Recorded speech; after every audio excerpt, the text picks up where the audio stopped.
পৃথিবীর অভ্যন্তরীণ আকৃতি বদলাচ্ছে, অবাক করা তথ্য দিয়েছেন বিজ্ঞানীরা। সাধারণত এটি গোলাকৃতির বলে মনে করা হলেও সাম্প্রতিক গবেষণায় দেখা গেছে কিছু জায়গায় এর আকৃতি বিকৃত হয়ে গেছে। বিজ্ঞানীরা বলছেন এই পরিবর্তন পৃথিবীর চৌম্বক ক্ষেত্রের উপর প্রভাব ফেলতে পারে, যা আমাদের সূর্যের ক্ষতিকর বিকিরণ থেকে রক্ষা করে।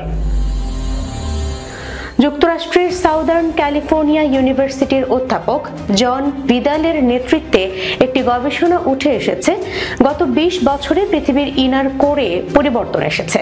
বিশেষ করে এর কিছু অংশ 100 মিটার বা তার বেশি উচ্চতায় বিকৃত হয়েছে। গবেষণাটি সাম্প্রতিক সময়ে নেচার জিওসায়েন্স সাময়িকীতে প্রকাশিত হয়েছে। পৃথিবীর কেন্দ্র মূলত দুটি ভাগে বিভক্ত: তরল বাইরের কোর এবং কঠিন অভ্যন্তরীণ কোর। ইনার কোরের গতিশীলতা পৃথিবীর চৌম্বক ক্ষেত্র তৈরির মূল চালিকা শক্তি।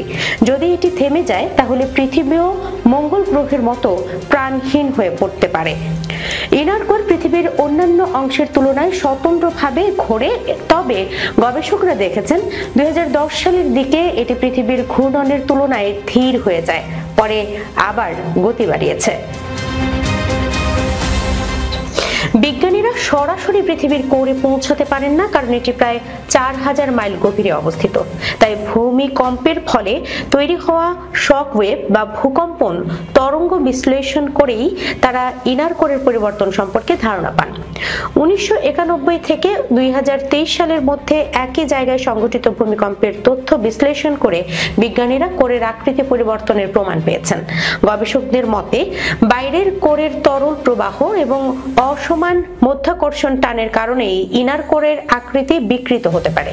বিজ্ঞানীরা মনে করেন সময়ের সঙ্গে সঙ্গে বাইরের তরল কোর জমে অভ্যন্তরীণ কোরে পরিণত হচ্ছে, তবে এটি পুরোপুরি কঠিন হতে কয়েক বিলিয়ন বছর লেগে যাবে।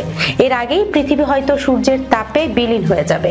অধ্যাপক জন ভিদাল বলেন, এই পরিবর্তন আমাদের দৈনন্দিন জীবনে তাৎক্ষণিক কোনো প্রভাব ফেলবে না, তবে আমরা জানতে চাই পৃথিবীর কেন্দ্রস্থলে কি ঘটছে।